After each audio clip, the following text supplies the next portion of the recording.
as a sports scientist who's worked in professional sport and Olympic sport, heat issues come up all the time.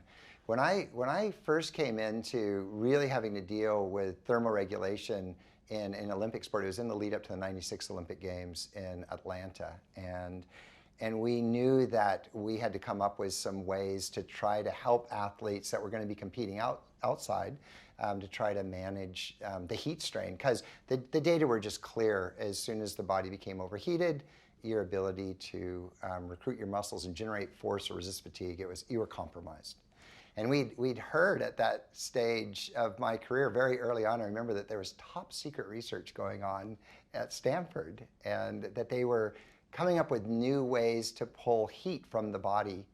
And it was all rumor mill. We didn't have any data, we didn't have any papers, but they were talking about, Palmer cooling, like pulling heat from the body, from these special regions of the body where you could have high blood flow, and conduction would be a really big deal, that the interface between the hands with the cool surface would be amazing. We were looking at that, but there was nothing commercially available. You couldn't buy anything. We said, well, we'll try it out and maybe just have people put their hands around like a steel bar that had been put in a freezer or refrigerator or something cold that you could just put your hands on. But what you find out real quickly is you get these boundary layers that at first it feels great, but almost immediately it starts to lose effectiveness because it was so static. We started playing around with cool vest. We'd heard of firefighters and miners that were using vest with cooling materials in them. And so we actually built a neoprene vest that you could put ice into. So we were trying these cooling vests during warm-up. And although the Australian Olympians I was working with used cooling vests, it wasn't actually that effective. It was actually almost dangerous because people would feel cool, but it wasn't really dropping their core temperature that much, and they would mispace the event. They would say, I'm a superhero, I've been cooled, and they'd go off and they would not pace themselves appropriately in that environment. One thing we also played around with was not just external cooling and using ice, but we played around with internal cooling. So we had a whole series of studies that we did on ingesting ice slurries, like a slushie. And when ice turns to water, even at 0 degrees Celsius, there's something called latent heat diffusion, and it's additional energy that you start to extract from the environment around you. But people would get, get these headaches, like when you eat an ice cream too much, and you also had a belly full of water. And in many events, people don't want to compete with a full bladder. You're trying to take care of the excess fluid.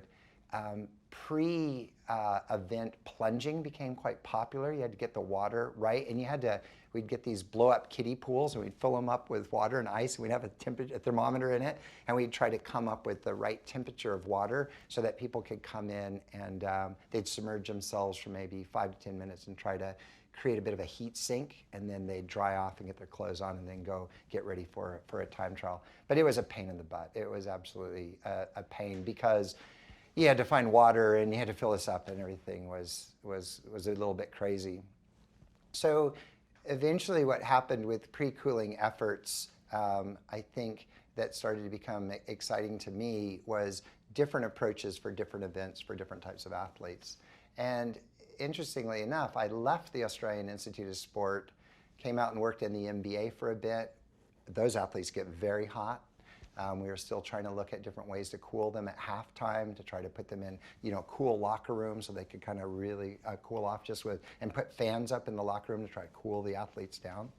But it wasn't until I left the NBA, came out here to the Bay Area, and I found out that the original research I'd heard about, it hadn't died, and it was still alive and kicking. And I actually, through some colleagues, was able to make contact with Professor Craig Heller and make contact with the team at CoolMitt.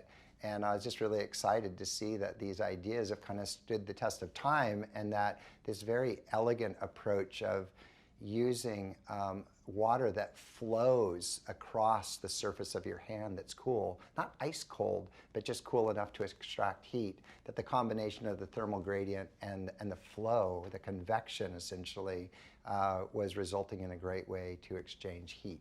So funny enough, I've kind of come full circle, from pre-96. I was like, how do you do it? And then we tried all these different things. And, years later, in the Bay Area at the kind of the home of these ideas, and I see that they're still alive, and now there's a product that you can buy to try to capitalize on some of these concepts.